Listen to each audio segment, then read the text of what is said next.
Yo, what's poppin'? You didn't press the go live button, so. Yes, I did. No, I didn't. We're not live. Yeah, because it says a premium account on Twitter is required. Oh, it's because of my check mark. Gosh, okay. Wait, you got rid of it? No, it's under review. Oh. Because I changed my profile picture. Dang it. Okay. That's fine. Alright. We're live, so go for it. Alright, that's what. Okay, fuck it. Yo, what's poppin'? All my peeps, it is I, your host with the most, Renaissance man, who always thinks he can. And your champion of the peeps, Patty Pitts, back in the art streams with some tunes for another edition of Pitts and Sara's Wrestling Show, where we take no nights off. And you can't be taking no nights off here in the Yard Streams without the best of the West you can't forget about. Sarah Marshall, what's poppin', girl? Hey, yo. Hello. Oh. Hello. What do we think of these tunes? How we doing? I like this. I like nice it. Vibe. What's the? It's I know you do it in your. Yeah, I was about to say. I know you do this in your Musket Fire streams, talking about the Patriots. Yes. So, bring it over here. A little crossover. But no, what's poppin'? All our peeps, great to see you back here in the Yard Streams. No nights off, all that jazz. I'm not gonna lie, so never mind. Okay. Sorry, I'm just like really I'm really vibing to digging music. this music, bro. No, like I'm really vibing to it. Hold on, I'm like getting distracted from it. I'm like, God. Calm down. I was getting. You can't listen to it because you're that distracted? I was so distracted, Sarah. I'm not even kidding. Oh my God. I stopped talking. I was just like, you're ADD. It's terrible. All right. Yeah. What a great start to the show. Yeah. How we doing? What a mess. That's whatever. It's what happens. We got football on tonight. You know what? That's probably why. All right, Sarah. We got football on the brain. Wrestling's always there, but goddamn, football is back. How happy are you? I'm not excited. It's the Chiefs, bro. I'm not talking about like tonight, like your excitement for that. I'm saying just in general. The fucking American sport is back. I know, but it's hard to be excited when it's the Chiefs. So that's fair, but I'm just let's think bigger picture. I just want to Patriots. I just want to focus on the fact that it's football, Sarah. I just want to focus on that. It's yeah, I sounded just like that when I said that. You know, it's great to see that back because I can't even think of a thing to say. I just want the Patriots to play on Sunday and win, but they're not. But so is life. So is that. So, you know what? I'm just going to cut the bullshit. We do that thing. I'm very confused too. I'm very out of sorts here. But you know what doesn't? Puts me right back in the mood. Talking about a few of my favorite things. Don't be a lemon. Be a rosebud. That's right, Sarah. Don't be a lemon. Be a rosebud. It is time for our lemon and rosebuds of the week. For anyone who is new here, our lemons and rosebuds are our favorite and least favorite things that we saw in wrestling this week. And because I can't get my words together, I probably need to take a 2-minute sit. Sarah, what was your favorite thing that you saw in wrestling this week? Well, I'm actually yet to see it, honestly. But it is, yeah, I'm yet to see it. You know what mine is, so I don't know why you're acting surprised. Oh. Okay, yeah. It's the I mean, I don't know what you could call it, the official re-debut of Giovanni Vinci on SmackDown. I am very excited. I might be the only one that is actually excited. Because I think that the vignettes were really great, and I'm just happy that it's finally happening, because I've been sitting here complaining about how they did nothing with him after they booted him from Imperium and had Kaiser beat him up and then drafted him to SmackDown. So it's been months, and that was starting to worry me, because I'm like, all right, they're not going to do anything with him. And it's unfortunate, because we talk a lot about tag teams and how people convince themselves that every tag team has a Jannetty, and so people were trying to act like Giovanni Vinci was somehow the Jannetty in Imperium, and that's not the case. But it looked like that's how WWE viewed him, because they weren't doing anything with him. So when this vignette popped up, I was like, thank God, finally. And I'm really interested to see what they do with him, and like what his debut is going to be. Is it going to be like a squash kind of? Like that's how they do that sometimes, when they bring someone out Wouldn't in you a love a heel. squash? Oh my God, can you imagine a squash? I would be like, oh my God, that's my man, Gio. Hello. Getting a Giovanni Vinci getting a squash match on SmackDown. What nonsense were we living in? Sarah's just like, I'm so excited, but I'm also bummed because Wade isn't there. So we're not gonna get the, like, if he does the point thing, we're not gonna get we Wade need doing the it. point. We need the point though. I was gonna ask, like, how much of an upgrade do you see this being from what we saw in NXT 2.0 with that gimmick? Because that was really good. I thoroughly enjoyed what I saw with it, and I'm very happy that you introduced me to that, because I went down a little rabbit hole myself. And the dude can cook on the mic. He's not bad, and you can tell immediately he was just not given the proper spotlight on the main roster. So, like, I want to see that. He's very quick-witted. And this is the crazy thing, too, that people don't understand, is that he's not only fast and hard-hitting in the ring with what we saw with the kind of missile. It was like a Pitts missile coming at you. But he's a high flyer, I know. Sarah. I know you know that, but, like, I didn't know that. You wouldn't expect that. Yeah. Well, and that's why I'm hoping that we're gonna actually be able to see it, because we know also how they generally want heels to look, as they want the babyface to look better in the match. So like the heel isn't allowed to always do like the best things that they have in their repertoire, but because they're bringing him back, having him re-debut, and like want him to, I would assume, to look good, to look impressive, whatever, I'm thinking that we're probably going to see a lot of stuff that we haven't seen from Vinci since he got on the main roster. So I'm just hoping that they treat him right, because I'm not saying he's going to be like the next LA Knight, or, you know, he's not going to be Cody Rhodes and become the face of the company, but he's more than capable of being like the Ludwig Kaiser equivalent on SmackDown, as long as they go about things the right way. And so I'm really trying to be optimistic in that regard, because, you know, typical me is already assuming the worst. So I'm just hoping that the debut goes well, and that it is not something where they're kind of like featuring him for, you know, 2-3 weeks or whatever, and then it kind of just like nothing happens. I just don't want it to be the Cameron Grimes situation, you know. So I don't know. I'm excited because I think he deserves this. I see him being easily thrown into the Andrade Carmelo Hayes mix, where he could feud with either one of those two, and they could even have way more backstage interactions. That's the type of screen time he's going to get. And he feuded with Melo when they were in NXT. That was one of the. Oh my God, it was awesome. Yeah, that was one of the clips that I had sent you. So I don't know if they will, because they're both heels, but I mean, obviously we know that Triple H kind of doesn't care about that all the time.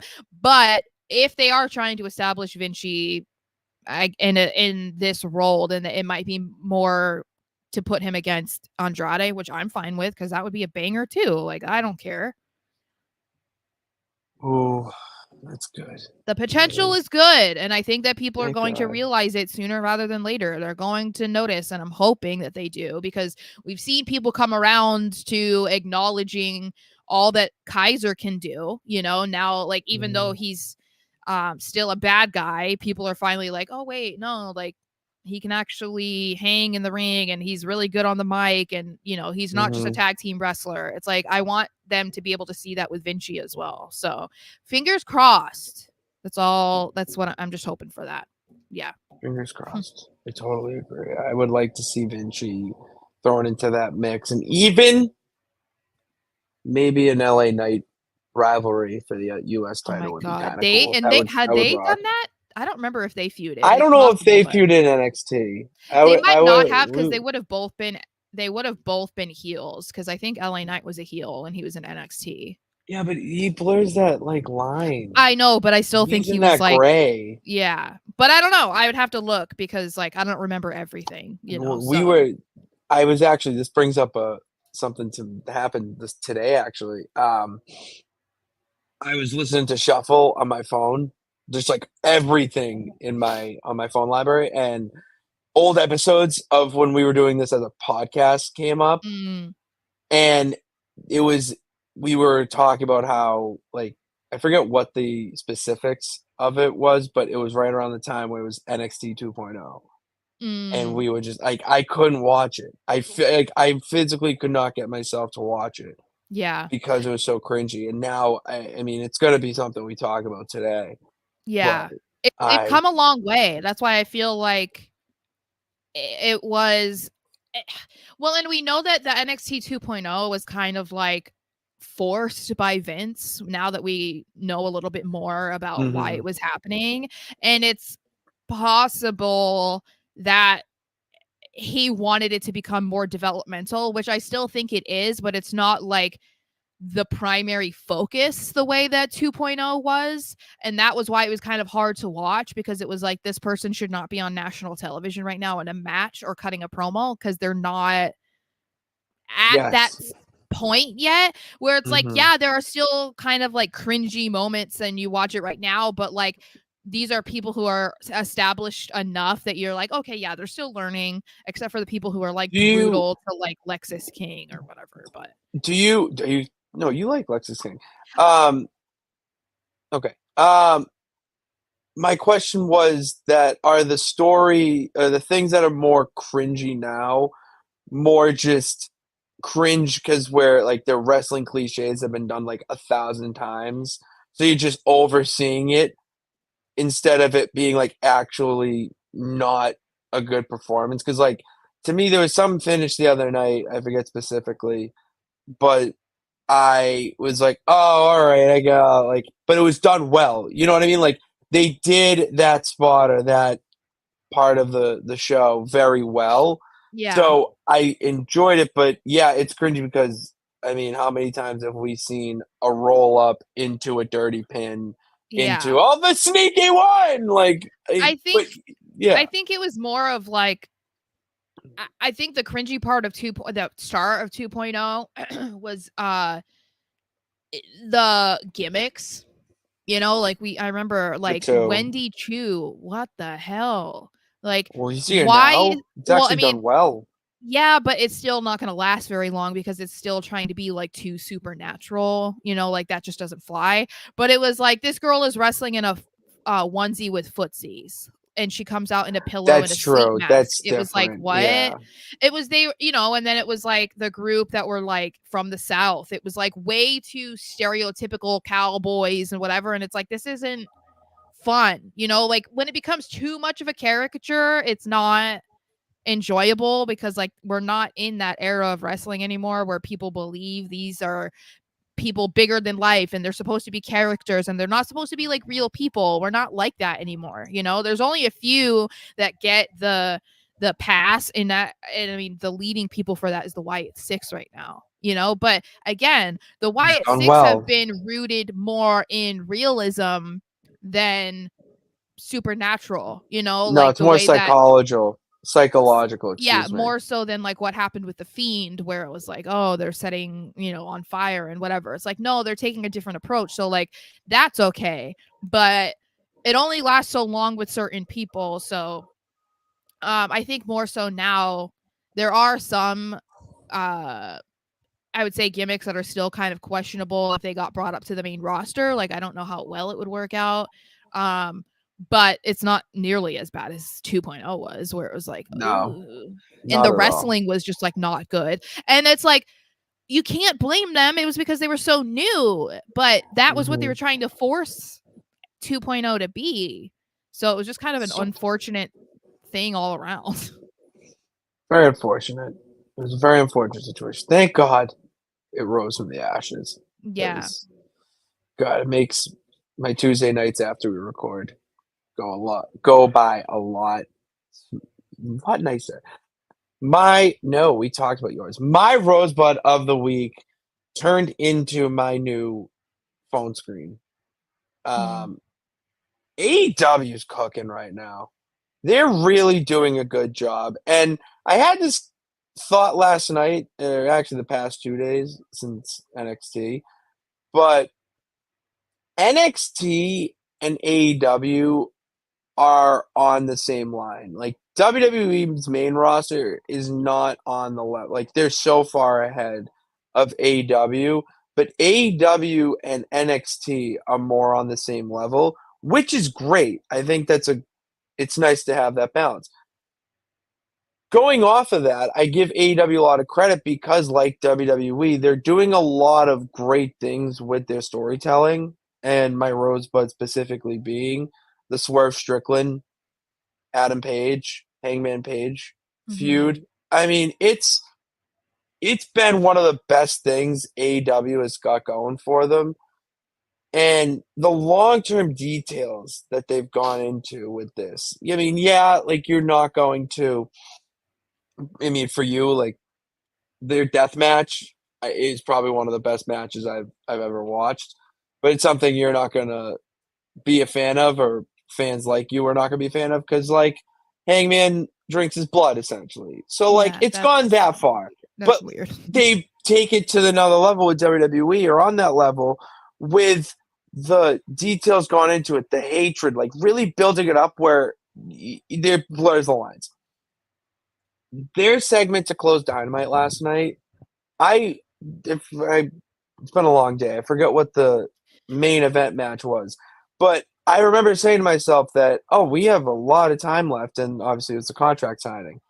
And at the beginning of the show, Swerve announced obviously he signed the multi-year contract extension and said that he bought his childhood home. It was a really sweet vignette that they did, but then they called it back to Hangman Page breaking into that property. Another callback to when Swerve broke into hell. It's like little stuff like that, incredible. And then for Hangman to burn it down in the photo, the images that we're getting from it. I mean, it's one of the best wrestling feuds in recent memory. And All Out, that alone would make me want to buy All Out. Well, I think a couple things. So one, I think this is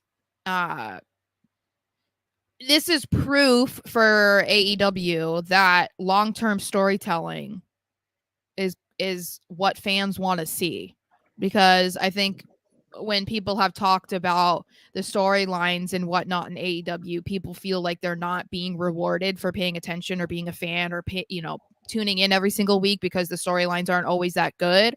I mean, this is a storyline that goes back over a year. So like, it's a year. This is something that people are excited about because it's been a long time coming.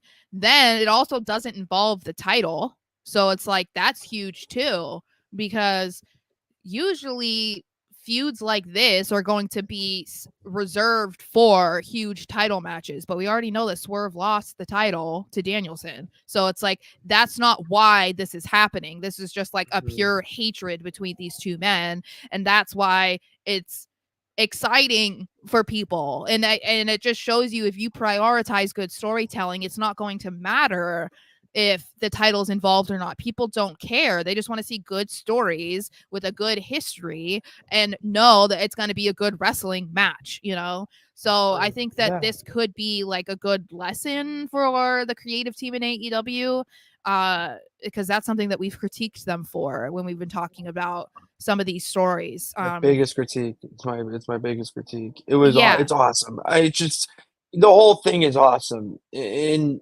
I didn't like Hangman Page to when I first started AEW. I don't know why. It just like I felt like I was being forced to be a fan of him. Yeah. The Roman Reigns type of vibe. Yeah. But God, after this feud, I fuck with him so hard. And like these guys hate each other. This is what, like, you could tell these dudes hate each other, which sometimes it's all you need in a wrestling feud. It's all you need. That can make some of the best stories and the best matches, you know? Like, I mean, whether or not the hatred goes beyond the wrestling ring, we don't really know. But doesn't matter. But I'm saying even if it does, it usually does make some of the best stories and stuff in wrestling. Yeah. So, I mean, I think that it's like the perfect thing for them to do with Swerve post champion, you know, because it's like Brian Danielson is going to go off and do his own thing, whatever that might be. And so I think, you know, as much as people loved that, people were also disappointed seeing Swerve lose because people really enjoyed him being champion. Obviously, it elevated him to a new height. So thinking about what he could do if it wasn't going to be, you know, getting a rematch or whatever, then this is like the perfect segue for him to go and do something just as good, if not better, than what could have been if he was just going to face Danielson again, you know? Agreed. Do you know what who Bryan Danielson is facing it All Out for the title? No. Your favorite Jungle Boy. Jesus the scapegoat. Christ. Let's go. My scapegoat, not yours. No. Oh, I love him so much. I love him so much. Wendy Chu at No Mercy wasn't great. I hate her gimmick. I hate her older gimmick. I don't mind this one. This one at least more interesting, but the fact that it's still a riff off of what her original gimmick was, it's like now she's like in a nightmare or whatever. It's like, come on. Do you still think it's an improvement? Well, that's why I said it's slightly better, because it's like kind of it's better than her just being, I don't know, like a little girl. I don't know. Like she was it was nap time. Her gimmick was nap time. And now this is just kind of like the opposite, but like I feel like they could have taken it in a direction that didn't revolve around sleeping. Like that to me is just weird. I don't know. I'm not into it. Like I'm too old for that. You know? Like I'm not I don't care. I did relate to that. It kind of sucked because I feel like I am too old for that one. You're right. AEW is getting we keep saying that though, so you have to just like, you know, it's getting better right now. But in a month we could be talking about how it's absolute shit. So I'm just saying. It's anytime we WWE. think that they're going down, I'm not saying that it isn't, but I'm saying there's plenty of times where we've sat up here and been like, AEW is in their groove. They're finally doing things right. And it's like, yeah, after one good show that you need to stack a bunch of good shows. So I was LOLing because someone posted a clip from I don't know who it was with, but Chris Jericho was doing an interview, and I think it was like a year or two ago or something. I don't remember when it was, a few years ago, and he's talking about how like AEW was going to be passing Raw in the ratings in like 3 months. And that was just like I was laughing because it was like people were bringing that back up and they were like, happy anniversary to this epic clip, because I'm like, holy moly, you really have lost your touch, bro. Really embarrassing. You know, AEW and WWE go toe to toe tomorrow night. No. So it's SmackDown. And Collision. Oh, stop. That's what I mean. Like that's, if it was Dynamite, all right. But that's even your best foot forward. But that's your best foot forward. I'm like, SmackDown got like 2 million viewers last No, that's not what I'm saying. Okay. I'm saying no. I'm saying they're toe to toe with SmackDown. If the people want to go down that route, is Collision. Like that's what they're going to be doing. Mm-hmm. If it's Dynamite, like, are they moving it to Friday? No, they. Oh, okay. Okay, Collision's on Friday this week. I think because of football. So they want to compete with football. There's a why game Collision's tomorrow on? night. There's a game on Friday. I know but I don't know the reason yet. But Collision is on that weird schedule where it's the flex show. It just gets flexed. Yeah. Well, so and now it's on Friday. Sometimes it's on Saturday. Like I just laugh at Jericho just because it's like, oh, they're going to pass them or whatever. And it's like, but they're not even competing head to head. So let's say that they did do better on Wednesday, which hasn't happened yet, obviously. But let's say that they did better on Wednesday. You can't really say anything about that because they didn't compete head to head.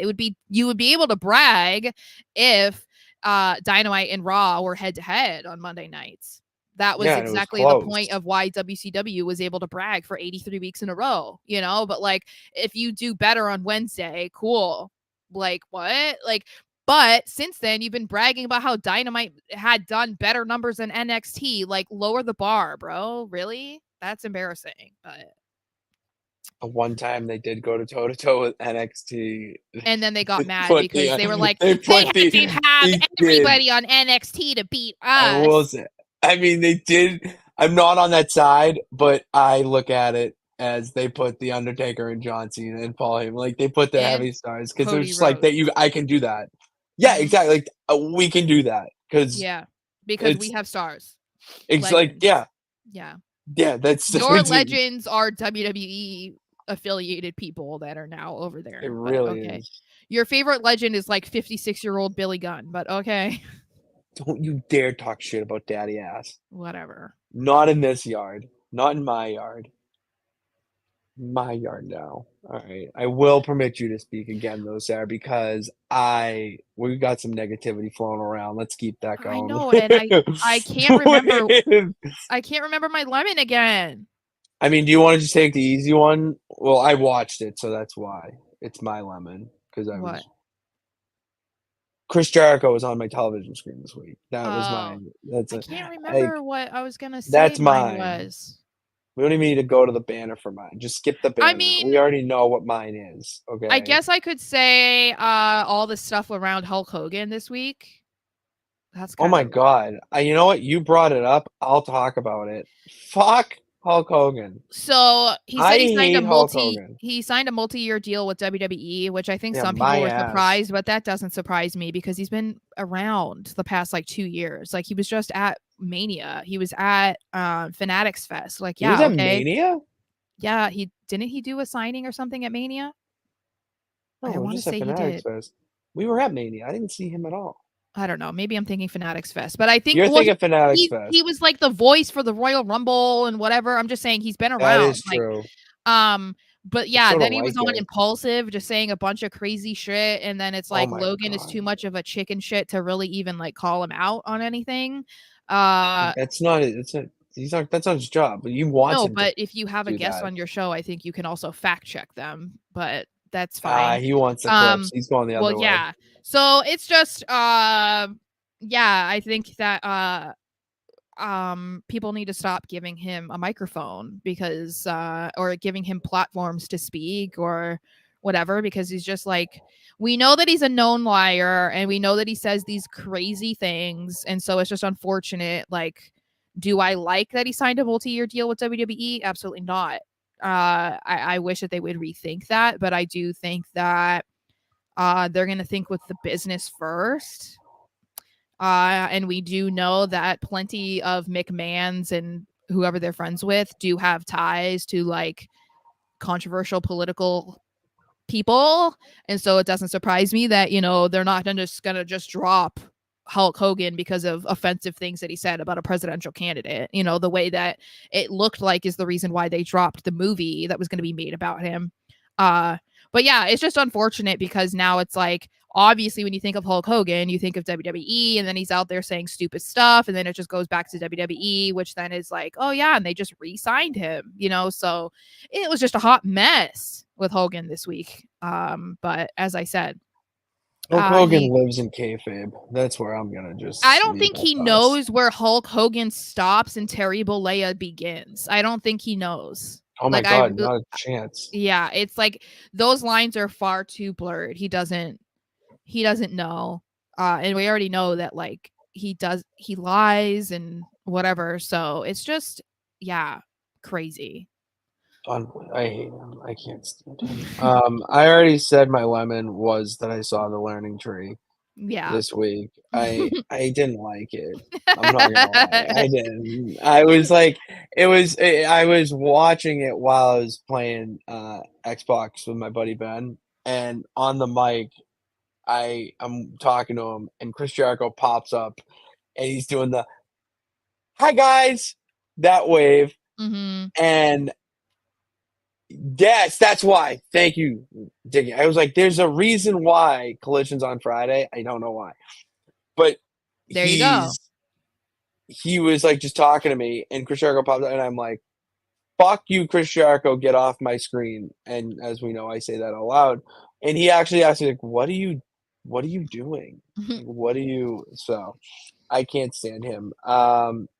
Yeah, Dickie, the lemon being the Odyssey Jones news and Jamie Hayter feuding with Sara. That's a rosebud for sure of mine. Is Jamie Hayter coming back? Because I fucking love Jamie Hayter.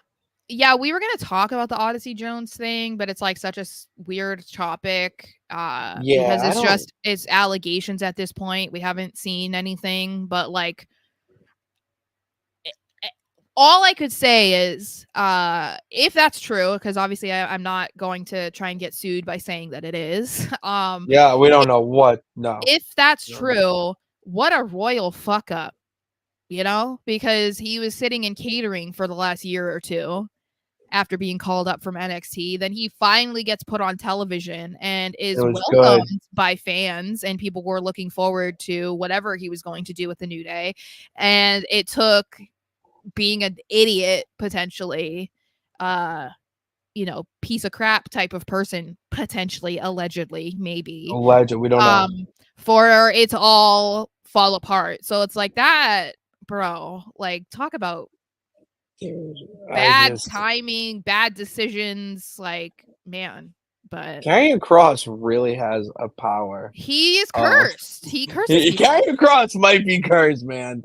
Everything that he involves himself with becomes evil. I don't know why. I think it's also something like it's a fair point to mention that like we don't know what the inevitable end was going to be of his involvement with the New Day and what was going to happen with Kofi and Xavier. And so it kind of sucks for them too, because if it was going to develop into like a really big storyline, or if one of them was going to turn on the other one, it kind of like puts that to a stop right now, unless they figure out something else to do, whether it's like involving somebody else to replace Odyssey, or if it's like they're just going to try and go ahead with the story, whatever the plan was, and he's not around. I don't know, but it could really suck depending on like how bought in they were to whatever they were planning to do. Did you see on Monday Kofi's interaction with Adam Pearce? Yes, and he mentioned Woods. Exactly. Now that triggers my mind to a pivot. Like, that's their pivot. Is they're going to challenge Judgment Day. Judgment Day hasn't defended the titles once. Yeah, don't care. But wouldn't it be a cheap win for Judgment Day if they won because of a turn? You know, like, there's too many things that can connect there that I'm all for it. And we've said on here before, I would love to see an Xavier Woods singles push, just because we know he's capable of doing it. I think so, but I also feel like to me it kind of feels like a situation where maybe he would thrive against Kofi and whatever that story would be, but I foresee it fizzling out fairly quickly, because I think that I don't know, like, I get it if he was supposed to be the heel, like people would definitely rally around Kofi, but it doesn't seem like a long-term thing that people would be super interested in. So I would be concerned about that. Like, I just don't know how well it would work beyond like a couple weeks. I don't know. That's just like my gut feeling that it just wouldn't be a hot enough story for people to care about long term, but I don't know. All right, beg to differ. What other comments? Is that it? Yeah, that's really it for comments. Yucky. Yuck Foo's here though. I saw. Incorporated. Thank you, Yuck Foo, for coming in here. And we hope that you hop in and climb aboard as we travel around the Wrestleverse today. All right, a couple topics. We just got to talk about. All right. Sorry, you've been buried in football. I've been buried in the sea. So it's time to come up for air and let's travel around the Wrestleverse. We'll start with, I think, the most breaking of news that Netflix did release the trailer of their Vince McMahon documentary. It was really good to the point where it's gonna be must watch viewing that day. To me, I think one of the more interesting aspects of it is how Vince was a willing participant in this, at least for most of it. I assume once shit hit the fan, he had already, done. He gave his interviews. Yeah. So it's like he wasn't there to talk about that, obviously, and legally, I don't think he would be able to anyway. But I do think that it's interesting because I imagine he didn't come into this project thinking that it was going to end up being what it has become. Like, it was probably going to be more of a biographical type of thing about how he achieved so much success, and maybe there's going to be talk, of course, of a lot of the controversies that he dealt with. Obviously, we saw that they're going to talk about the steroid lawsuit and the deaths of wrestlers at young ages, which included Benoit. That kind of stuff obviously was going to be covered, so it's not like he didn't know about that, but it's become completely different than what the initial intention was. And so I think that's kind of a fascinating twist that wasn't planned for, because obviously the news came out while this was going on. But I do think it's interesting because I saw somebody say, and I don't remember who it was, but it was on social media, saying that seeing the people who are involved in the project and giving their opinions kind of makes them not really care about watching it, because most of them have been long-term supporters of Vince throughout all of his bullshit and disgusting behavior. So the likelihood of them really speaking any truth about things that have happened in the past or whatever's going on now seems very unlikely. And so, like, I could agree with that to an extent. Like, I'm not sitting here as someone like counting down the days until this is released, like, I don't really have a desire to watch this because, like, I don't know that I care that much, like, yeah, a lot of stuff he's done is gross, and like, I don't not necessarily want to sit there and relive it. But I could agree to a point that, like, yeah, okay, Triple H is there. It's his father-in-law. Like, what is he really going to say? You know what I mean? Or like, what is The Rock going to say?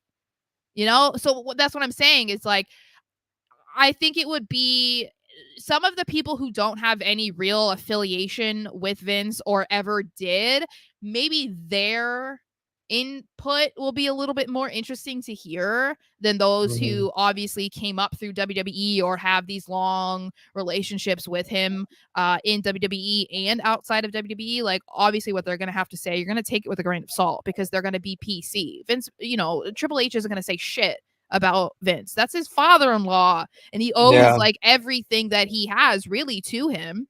So that is going to be interesting to see how people react, because I think there might be, because of how what it's become, people want to hear the nitty-gritty, the dirt, like the non-PC type of stuff about Vince, and that might not be the case. I don't know, we'll see, but based off of that trailer, it doesn't seem like that's going to be what happens. I don't know. I'm so fascinated by this doc. I want to see it all. Like, is it 6 parts? Yeah, like it's direct. It's from the same people that brought us Tiger King, and I think the EP is Bill Simmons. So Bostonian to you and I. I mean, it has everything written all over it that makes me want to watch it.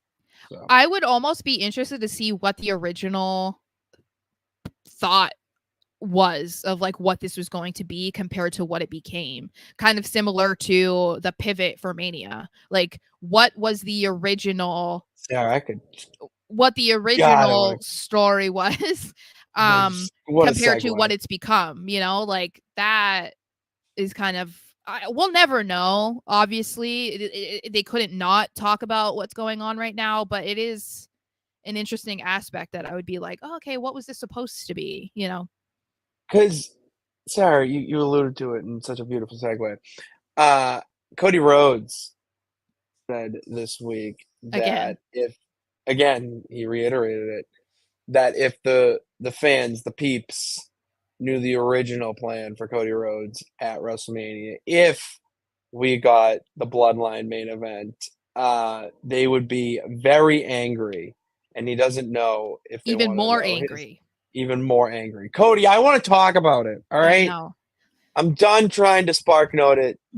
I just I want to talk about it because it happened. We got the greatest thing. I would say, I don't care if it's biased or unbiased. Like, fuck you. I don't care.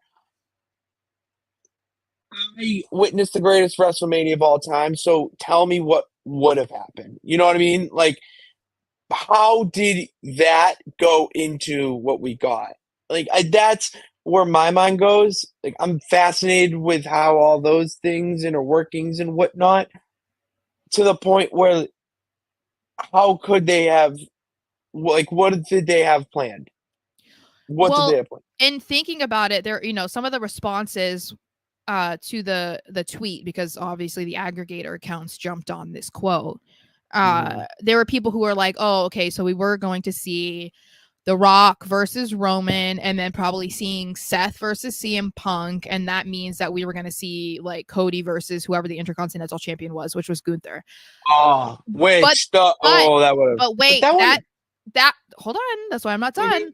The part about that makes no sense is, okay, but they said the original plan was for Cody to win the Rumble.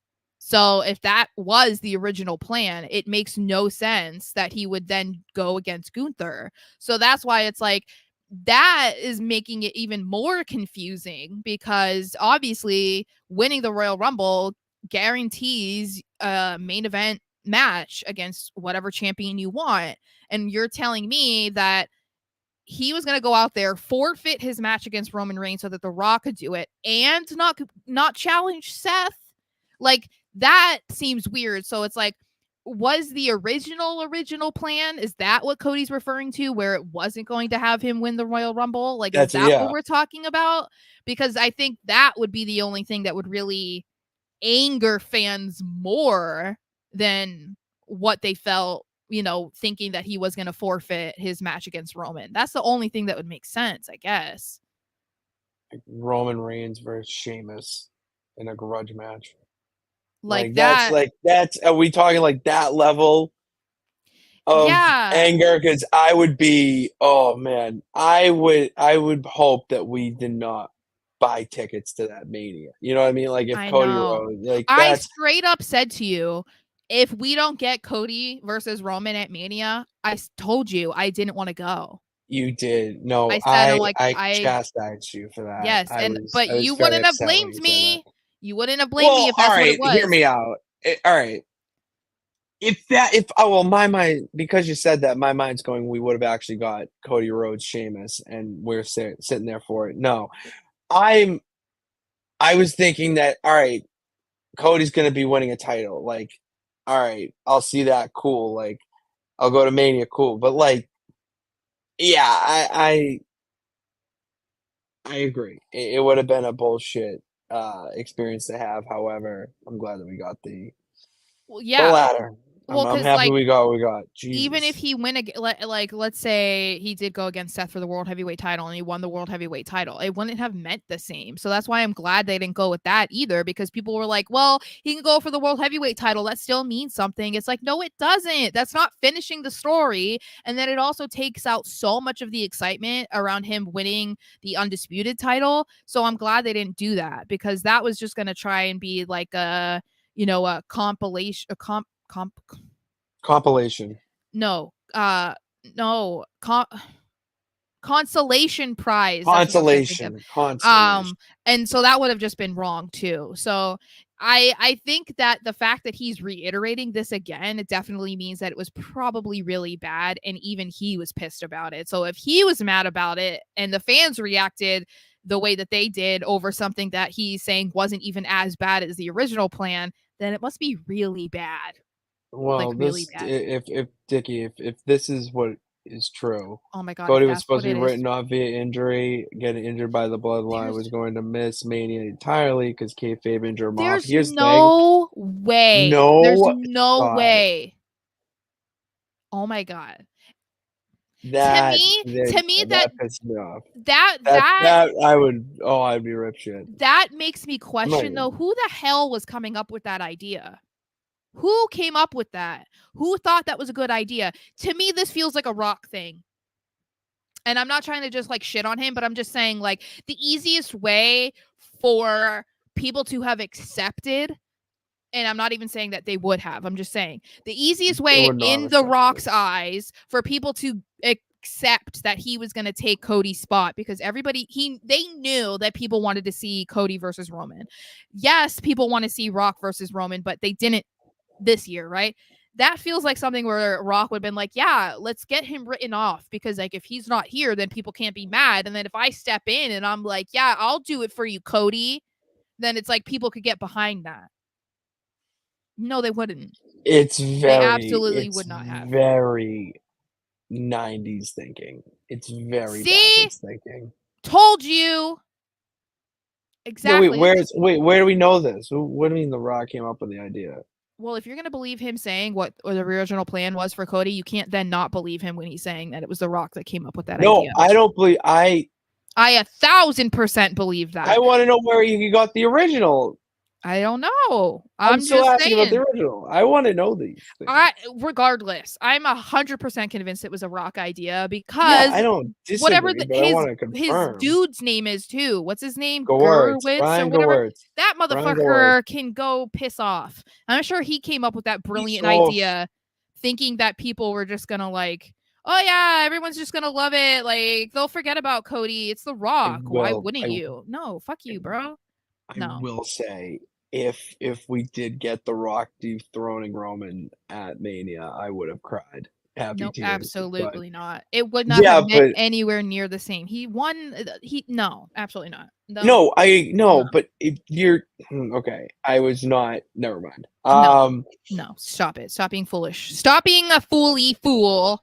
All right, now. You know what? My fandom was coming out. Sorry, the little 4-year-old Patty Pitts. Calm down, okay? All right, well. Hold on. Now, what do y'all think if Cody versus Rock at Mania 41 and Rock wins? I'd be batshit. No, there's no reason. That's where The Rock needs to lose at Mania. Rock can put over talent. We've seen him do it with Cena. Like he doesn't want to, clearly. So stop.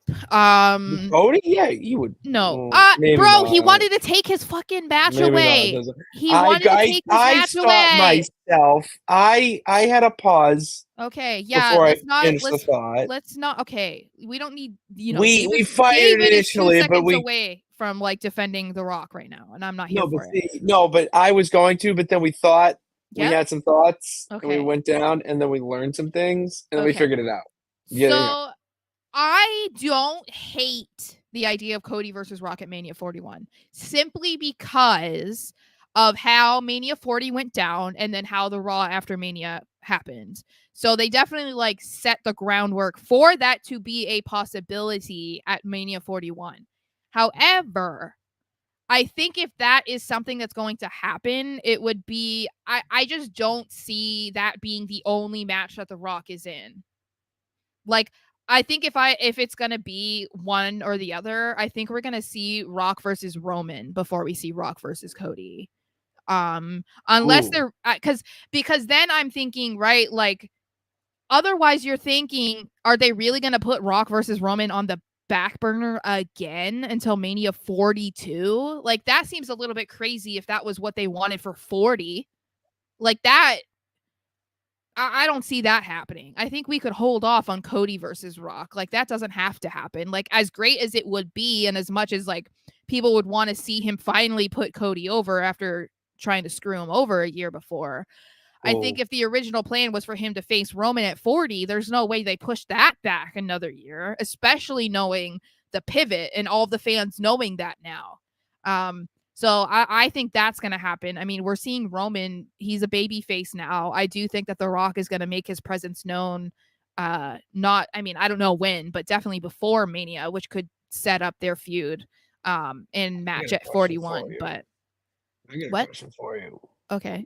Do you think that The Rock Roman should be more of a Mania match, or Rock Cody should be more of a Mania match? Like based on where things are right now? No, just in general, like the match itself. Does that scream WrestleMania, Rock Cody, or does Roman Rock scream WrestleMania more? I think they both do. Oh, okay. But which one out of the two? I think, okay, more. So hold on. So I think, okay, if I had to, it's hard because I think that there's way more history now between The Rock and Cody. I mean, it's hard not to think about the beatdown, that brutal beatdown outside all around the arena and whatever that The Rock put on Cody. And then, you know, the involvement in 2 nights of Mania and the Undertaker shocking the crap out of The Rock at Mania, you know, so it's like, and then what happened with that awkward titleness that they did on the Raw after Mania. Like, it's hard not to remember that. So that feels like, yeah, that has to be the Mania match. Nothing has happened negatively between The Rock and Roman. So that doesn't, like, if I had to choose right now, that doesn't feel like a WrestleMania match at this point, because we don't know what that story is or could be. But it's easy to assume what The Rock versus Cody could be, because we've already seen the development of that story. So if I had to choose, I would say, yeah, well, it makes more sense right now for it to be Rock versus Cody. But I do think that they want to obviously be able to advertise The Rock versus Roman, because that's what they wanted to do this year. And so if they can figure out a way to pull that off at Mania 41 in Vegas, then they're going to do it. It just depends on, of course, The Rock's schedule and what they might do with Cody, because it's hard to say what his Mania match could be right now, which you don't really have to know. It's only September. I mean, we're talking 8 months from now, 7-8 months from now. But it is kind of hard to imagine that not being a Bloodline member. And the only one that really makes sense would be The Rock at this point. So, I don't know. It's a good question. It's a good question to think about. Let us know what you think down below. We're talking a lot of WWE. All right, we got a pay-per-view. A legit pay-per-view, not this premium live event nonsense. On Saturday with... Oh, no, not Open Drive. With AEW All Out, all right? And I do have one quarrel about it, and it might just be me. Why do you have it so close to All In? Like, yeah, so that's close. What I was just going to say. I'm like, we literally just had... they just had All In. Like, I mean, and this is the thing, I don't like it when WWE does that either, because we were just talking about SummerSlam, and then 3 weeks later, blanket statement for wrestling. Yeah, promotion. I don't like it when they do that, because it's not enough time for there to be like brand new feuds or brand new storylines. I mean, unless we're talking about, in this case, obviously Hangman Page and Swerve, but like that's different because there's history there, and then you assume that it's going to be like Mariah May and Toni Storm, like something like that. But again, that's something that people are interested in seeing because of the history of it. Otherwise, this is just like, that's what shows like this are, where it's kind of like a backlash, the way that WWE used to do WrestleMania and then Backlash like 3 weeks later. It's just going to be kind of like tying up the loose ends of Mania, but not every match or every feud is something that people want to see again 3 weeks later, So like, I don't really understand why they do that. I think that they're kind of like screwing themselves out of making a bigger show or like a better card.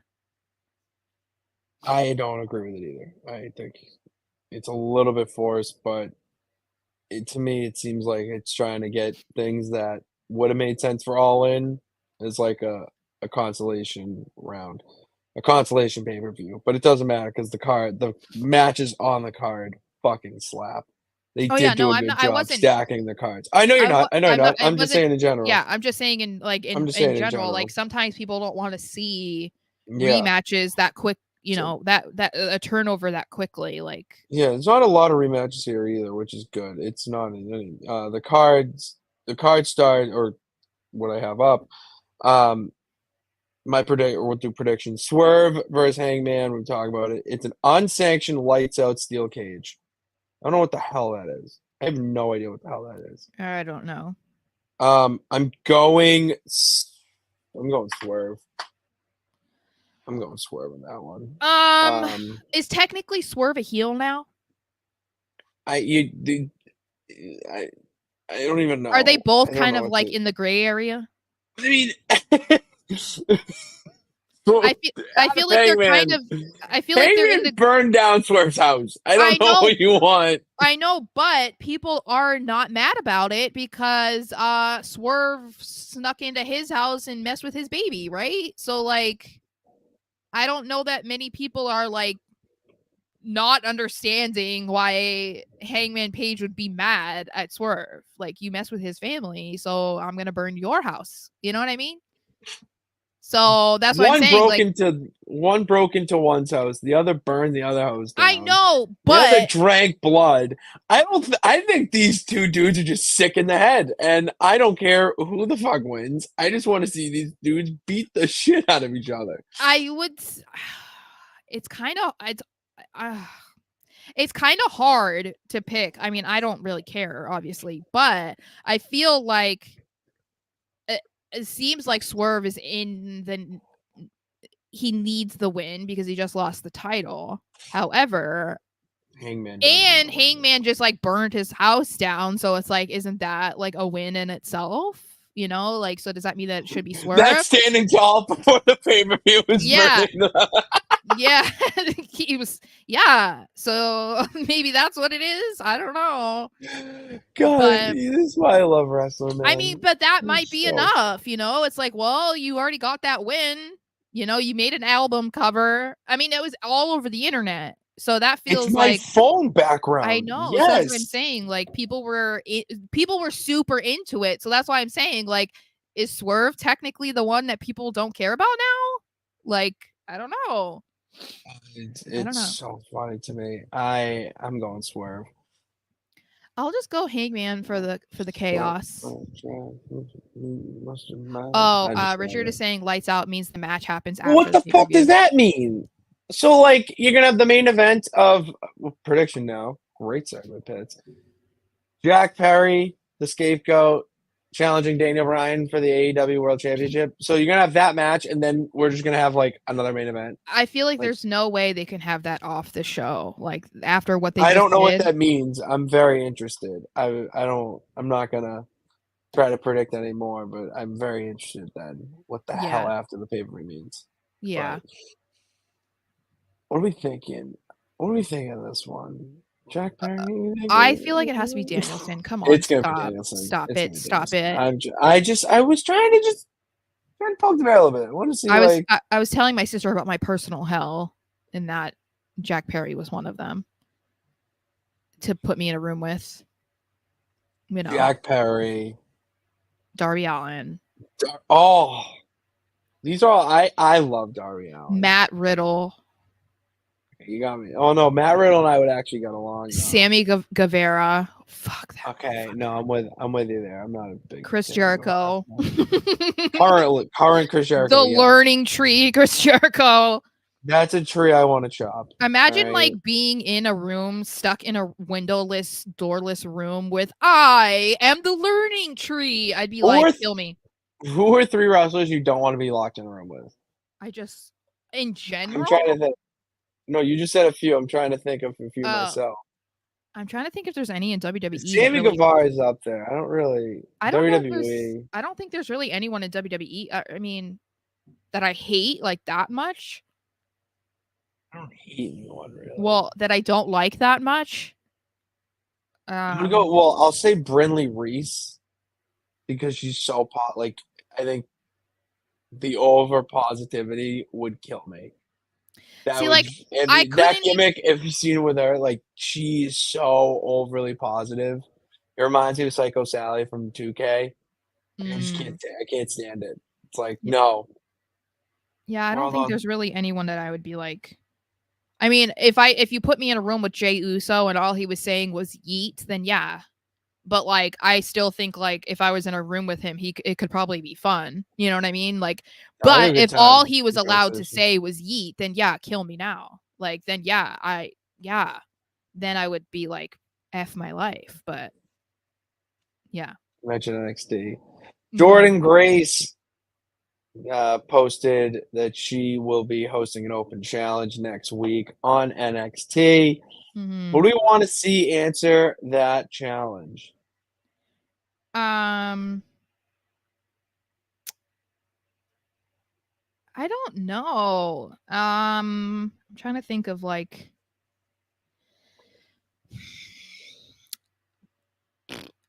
there were rumors about Cora Jade. That's a good one. So I kind of wonder if that would like be her return. Is she still in the brace?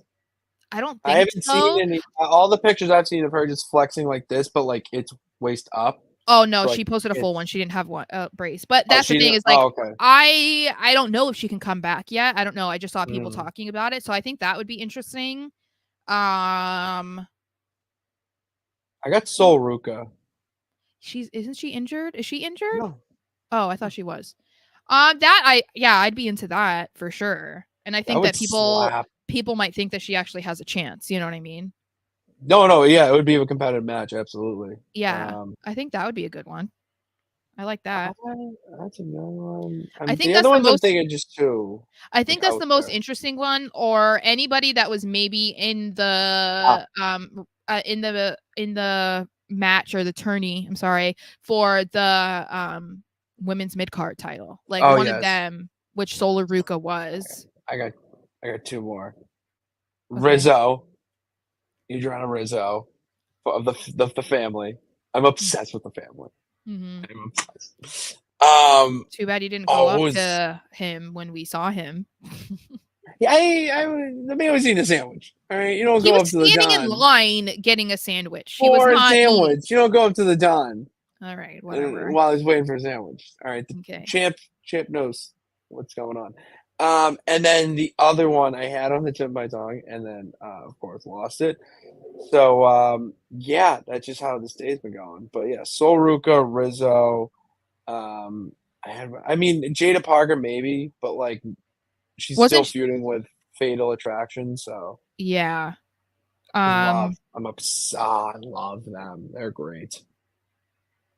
Yeah. JC Jane. I've always liked JC Jane. She's the one that I liked the most, obviously, out of Toxic Attraction. Yeah, it's Fatal Influence. Oh. That's their name, I believe. Fatal Attraction was the movie with Michael Keaton. Yeah. Correct. Hollywood on the brain. All right. We got to give a little shout out to happy anniversary to Daddy Dom. And what are we celebrating the anniversary of? Well, pretty much one of the biggest moments of his entire, not only wrestling career, but life at this point. Him joining the Judgment Day. And the only talking point I poised to, Sarah, is how influential was this decision? I don't know if people really reflect upon this as much as they should. because this was something that we were calling for a long time. We were like, all right, we need to see him turn on his dad because he needs to break out of the mold of being in daddy's shadow now, because it becomes more difficult the longer that they put them to, keep them together. So when it finally happened, it was like, thank God. And then they went about everything with him so well, regardless of, how tired we became of, Dom versus Ray, because it was like, oh my God, okay, we're, LWO versus Santos Escobar. That's like what it was before we got the LWO versus Santos Escobar. But like it's crazy to me because he's so new to wrestling and he barely really said anything when he was like tag teaming with his dad. Like, you didn't really see anything other than like, oh, look, it's like Dominic. Like, he's so cute. He's like Ray's son. Oh, and it was like, he's such a naturally good heel. And we're talking 2 years later, still gets the most heat out of anybody else on the roster. Like, every single night. There's nothing he can do that is okay. There's nothing that he can say that people want to hear. It's like kind of incredible to see his growth, because he's going to be one of the more recent, like, second generation stars, third generation stars that actually worked out well. Because, I mean, we could talk about like Curtis Axel, that didn't work out. We could talk about Ted DiBiase Jr., that didn't work out. So there's a lot of people in recent memory that it didn't work, and it was like nothing they did worked for them, and now they're not even in the company anymore. So I don't know. Hats off to Dom, because like it's I don't know. It's gonna be one of those things that I feel like we're gonna remember for a really long time, because he's gonna be around for a really long time. Thank God, because he's such a good heel. Like, I'm glad that we can talk about him in this way. Yield to redundancy, because I love Daddy Dom now. And the fact that he's aligned with Liv, it's incredible. It's so good. I don't even want to think of what jobber land of the void he would be in if he just was staying face and staying squeaky clean. I know. And remember, it's like how much his look has changed too. Oh my God, he looks like Eddie's son, like literally. Yes, I know. They're playing off of that too, which I showed you. Like, he's still like, I don't know. And then even Ray said in an interview recently where he was like, I straight up asked my wife, I'm like, are you sure you didn't like cheat on me? Like, because he looks so much like Eddie. Like, are you sure? It's actually insane how much he looks like Eddie with this haircut. It's also insane how we made fun of his mustache, and now I'm like, he looks better with it. Like, when you look at clean shaven Dom, like, no. No, it looks like he's a freshman off to college. Yeah, it's like this makes him have a punchable face for most people. So like, it works, I love this side of Dom. It's awesome. Yeah. Speaking of nepotism, Charlotte Flair teasing a little bit of a return. You're so excited. Nope. Sarah. You're not excited? I want to see it. I don't care. I want to see it. I do enjoy Charlotte matches. I think she's very good, and she is that star. Like, she just has that star power to her. And I would like to see if we're gonna have Nia have challengers and whatnot, and potentially set up a Tiffy time, little interaction. I'm all for it. So. Do you see your candidate? Yeah, go for it. Okay, so the reason why I'm not excited about it, other than the fact that I'm just not a fan, but obviously I can credit her for her talent. I'm not excited about her returning to SmackDown. That's the part that I'm not excited about, because the women's division on SmackDown does not need any more star power. They do not need a Charlotte Flair on that roster right now. They need a Charlotte Flair on Raw. That's what they need. So that's what I'm like not excited about, because like they have, Bianca, they have Jade, they have Bailey, they have Nia, they have Tiffany, they have Michin. Like, they don't need a Charlotte right now. So that's what I'm not like thrilled about. I'm also not thrilled about the rumors about her like almost immediately going after the women's title. Of course, I'm not excited about that because she is. There is not a women's title in this world that Charlotte doesn't love. Okay, not all like of them. She even likes the toy ones that you walk by at Walmart. Like that is how it is, and so that is not exciting because it would be more fun to know she's coming back. Maybe there was a long-standing feud that she had with somebody and she was coming back to like avenge that, and it's like it had nothing to do with the title. The fact that she might be coming back and immediately going after Nia is what is going, like, she almost can't come back as a baby face. Like, people are going to be cheering for her because, yeah, they're excited Charlotte Flair, but they're going to get quickly sick of her if she's immediately coming back and going for the title again. That's the thing. How many times has she gone away, whether due to injury, vacation, whatever, and immediately came back and the first thing she did was either won the title or was immediately going after the title? We don't need that again. So that's the part that it's like, SmackDown and immediately going after the title, count me out, bro. I'm not into it at all. So I want to see her feud with Nia. If it's for the title, I don't care. Eventually, I would like to see Nia get a win. But you intrigue me with the Raw. I do like the idea of her being on Raw, maybe getting into something with Rhea, and building they that never had a division. rematch, for Mania. And you did say that there isn't a title that Charlotte doesn't like. She has not had the women's world title. I'm just. Yeah, but I just mean like there's quite a void because Becky's not there. So there you go. Yeah, but I know that they're not going to do that because we know that Charlotte was a part of the SmackDown roster, so it makes sense. I'm not saying that it doesn't. Trades can happen. But I just think that the SmackDown women's division is like really packed. So it's just unfortunate that she's going to be coming back and then, going to a overflowing of talent roster is just Yeah. Like Meechin just got time on TV. I want to see more Meechin on the screen. All right. Yeah. So we had this little debate. We've been talking about it throughout Raws and the other shows here, but Bad Blood is the next pay-per-view on the docket, and with all the hoopla and actual Bad Blood hatred going on within the WWE rosters, it's more likely than not we will see the reincarnation of Hell in a Cell at Bad Blood. The question is, though, are they going to do 2 Hell in a Cell matches, which is highly unlikely under the Papa Paul era? So that has Sara and I having a little bit of a debate of which match gets the Hell in a Cell between in the 2 matches being CM Punk and Drew McIntyre or Liv Morgan and Rhea Ripley. So I want to say one thing, though, and I know people aren't going to agree with me, but I don't think that it has to be just one, first of all. Women don't get to do Hell in a Cell matches that often. So I don't think it would be a bad idea if there was one for the women and one for the men. Like, I don't think that is a bad thing.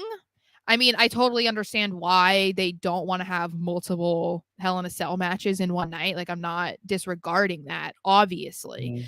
But I do think because it's become even more of like a specialty for the women to be getting these matches, that it would be kind of cool to have one for the men and one for the women.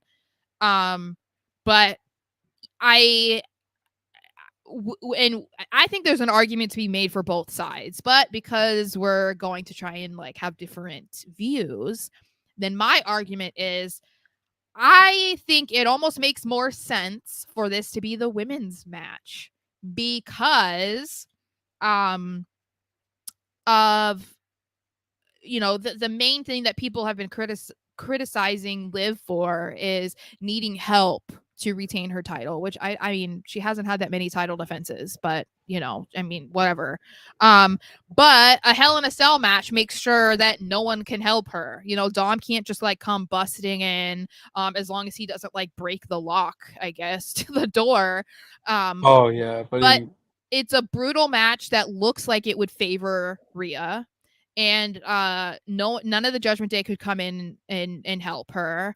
So to me, it's like, okay, that makes sense, right? Like, I don't know, I could see that happening, but you know, in the fairness of argument, I definitely can see why it should be Drew and Punk. Yeah, I'm going on that side of the argument because Drew and Punk have been at each other's throats for how long now?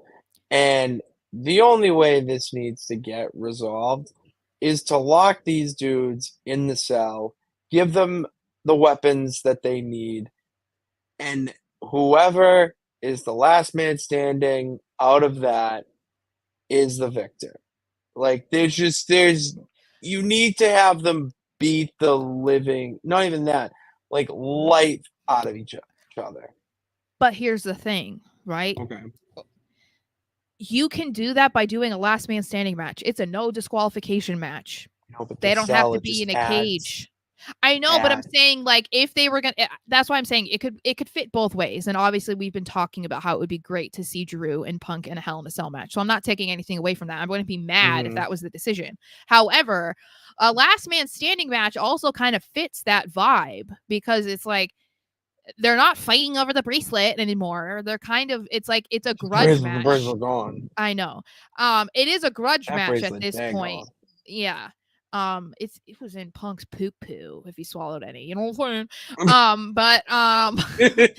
But at this point it's like it's a grudge match. It's more about like hating each other, and they can very easily beat the living crap out of one another in a last man standing match, and they could do it all around the ring and the arena and like whatever. So I think there's an argument for that, and like the last man standing kind of it makes sense for what they're trying to, why they're fighting, you know what I mean? So I wouldn't be mad about that. Like, would you be mad if that's what they went with instead of doing a Hell in a Cell?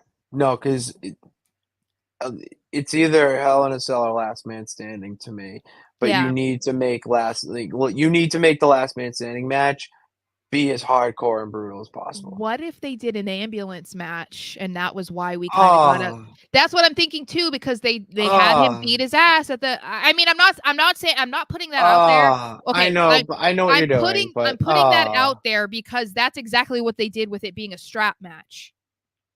I hope that's not the case, but that sucks. I mean, we'll have to have Drew say something like, "Oh, I left you there on the ground, like, you know, whatever, like I'm standing over you," something like that. If he says stuff like that, then okay. But I wouldn't be surprised if they try to lean into the ambulance thing. But I don't love that either, because I think ambulance matches are just kind of like, eh. Like, I get it, but they're so gimmicky. It's so like Attitude Era to me. Like, it's so like not like 2000s. I'm just not into it.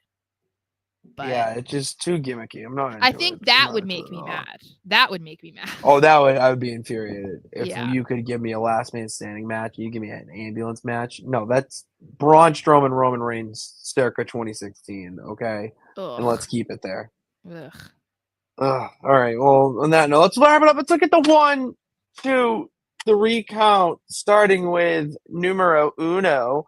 Sara, you sent me a tweet about The Undertaker.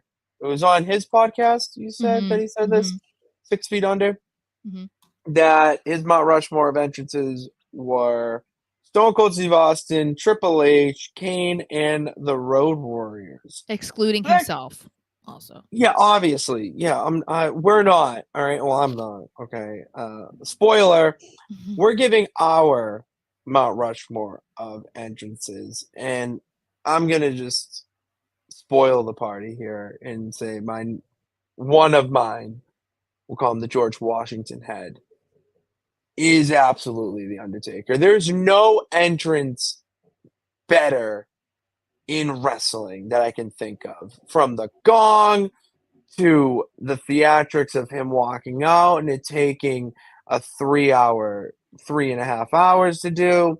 I mean, and then the smoke, the lights, even when he would remove the cap, and he would do the eyes, and then into the eyes, the lights would come on. Like, it just, every detail hit. And then going off of that, I have to put the Brood. I have to put the Brood. I'm still thinking about the other two. I would say there's an argument to be made about The Undertaker. Like, I never loved the dead man gimmick. I just wasn't a fan of The Undertaker. He just, again, nothing. You knew Ball, but it wasn't. You didn't attach. You weren't attached to it. No, like I knew he was gonna have a good match and whatever, but I wasn't like rooting for him or like buying his merch.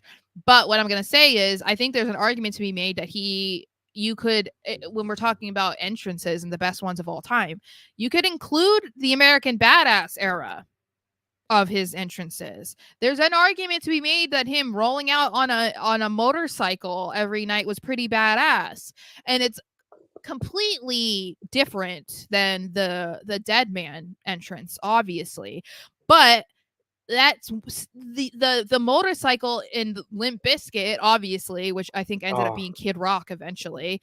It was Flip It. Okay, it was whatever. Kid Rock, then Limp Bizkit.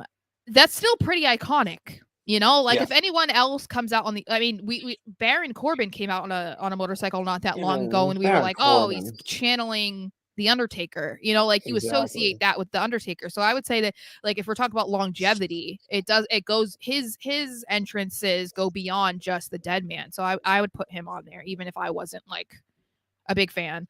But I would agree with Undertaker on Triple H, because I think Triple H, hands down, I would almost, I haven't really sat there and like super thought about it, but I really consider Triple H to possibly have the greatest entrance music of all time, like hands down. Like, and so I think his entrance music, and when he had his entrances, it could just be a casual Monday Night Raw. When you hear that music, the lights go out and the green lights, whatever, the water, that is Triple H. Why do you think fans still demand he does that shit, even though he's been retired for how many years? However long.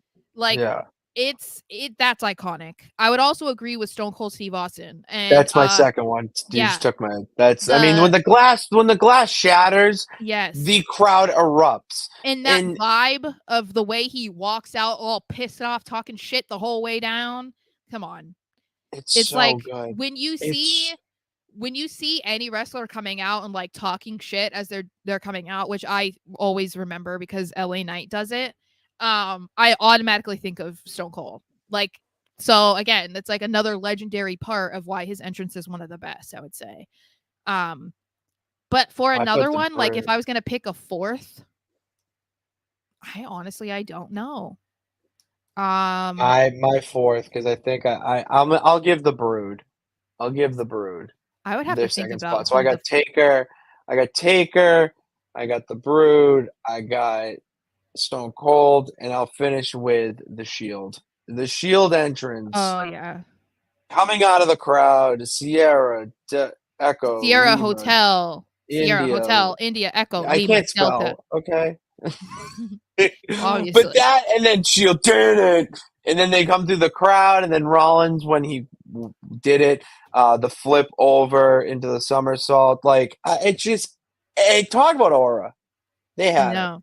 I know. Easily. Yeah, that one is, and no one. Yeah, that's not something that anyone's done again. So, no, and the thing is it was like, Jey Uso. Why did he come from the crowd? Well, now, but it's not the same. It's like kind of theatrical, but not really, because it was like they did that every time, no matter if they were in a tag match or a singles match, and it fit what they were, So yeah, I guess that could be a good one. I would have to think about it like really hard to think of a fourth one, but I think the Shield is a good placeholder for now.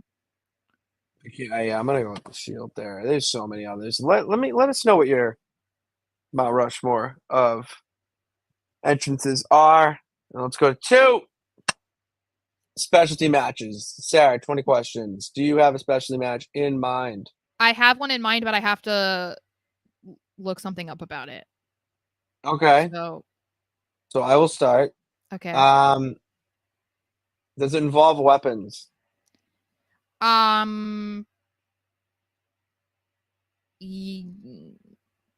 Yes. Do you have to pin the person in the ring? You know what? Can I guess yours first? Because I'm trying to find the details about all of this. Oh wait. Okay. Hold on. Yeah. Do you have one? I do have one. Okay.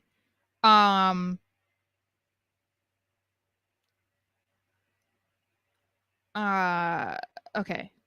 Anyway, okay.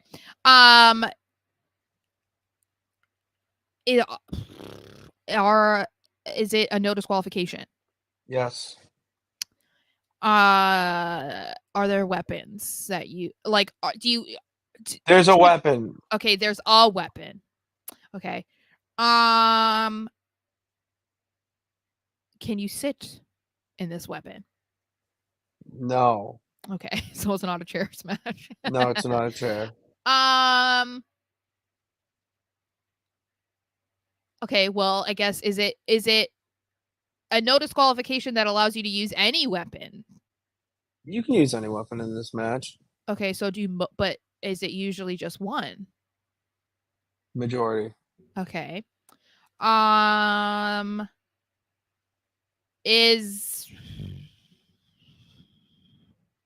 Is it used for singles matches?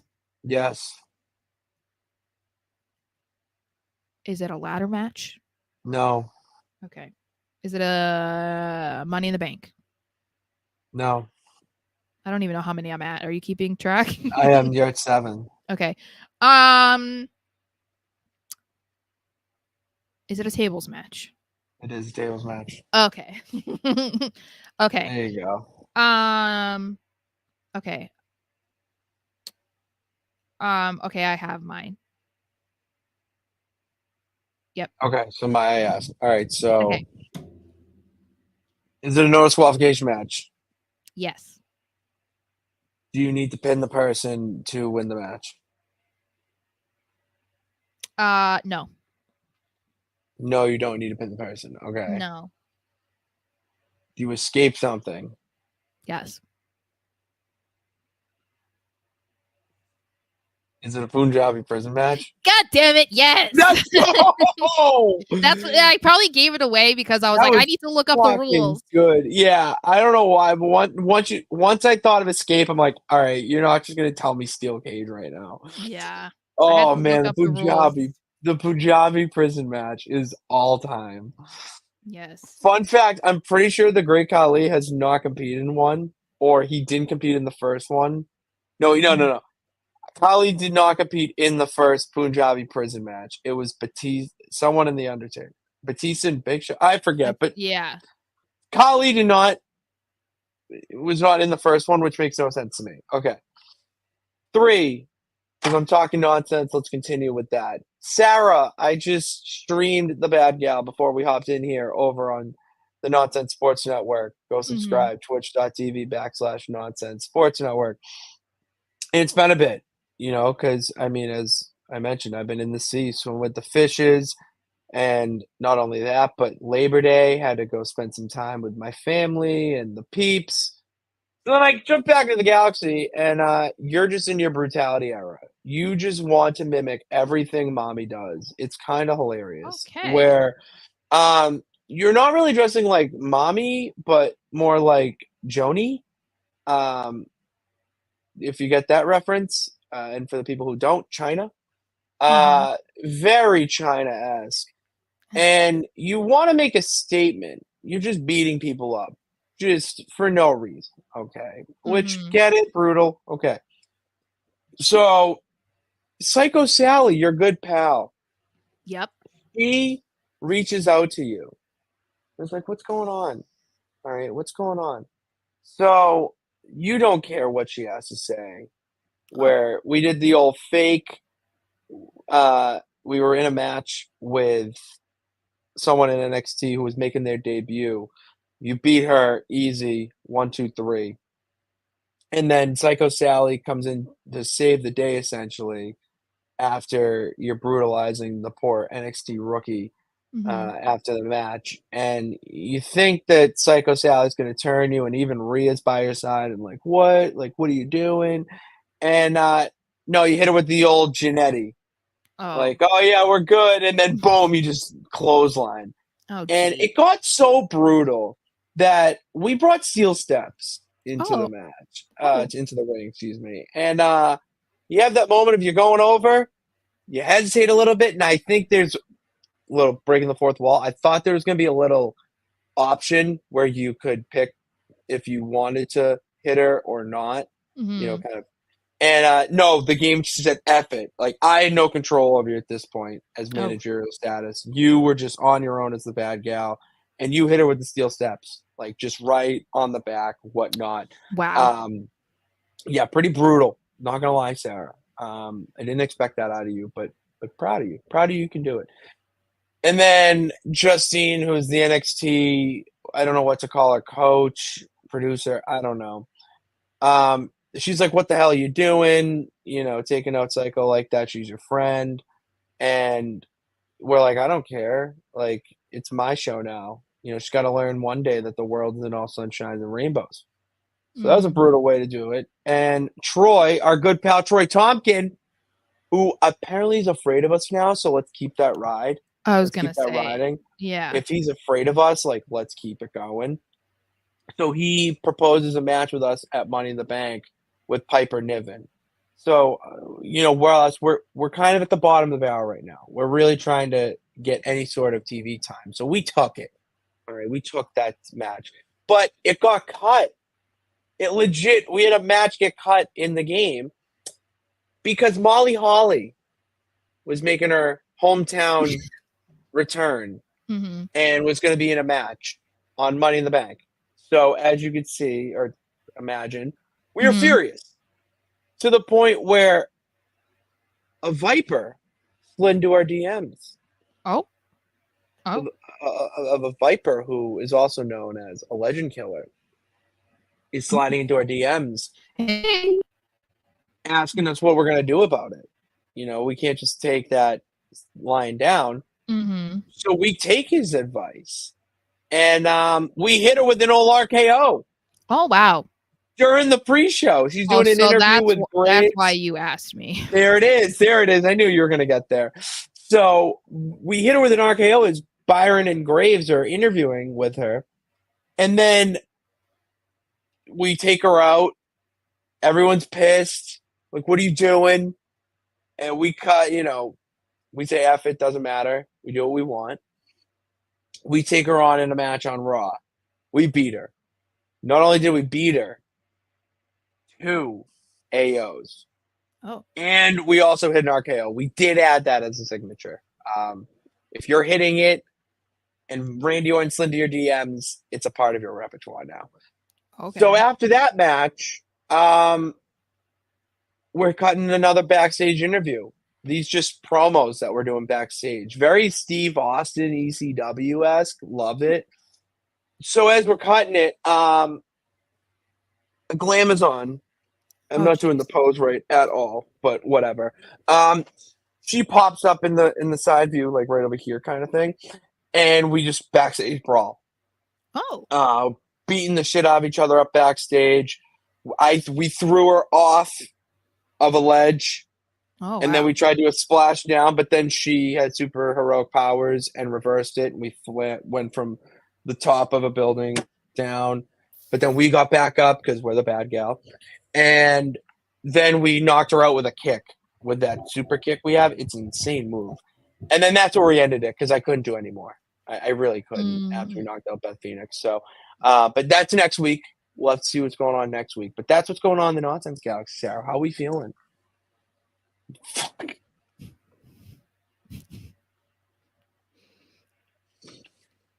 That's how I'm feeling. Hendry. That's how I'm feeling. I just got Joe Hendry. Yep. That's tough. That's so tough. I'm feeling good. We got football on right now, which is a perfect way and place to end. And we thank everyone who has stuck with us here talking wrestling. And if you liked it so much, hit that subscribe button and bell notification to know every time we go live and videos post. And follow us on social medias down below in the links in the description. We'll be back on Saturday for the SmackDown Breakdown. Should be a good show tomorrow. We'll see what happens. Thank you guys for tuning in. God bless. Remember, you can do it. All you got to do is try. See you tomorrow. And we'll see you. We're going to see you tomorrow. We're going to see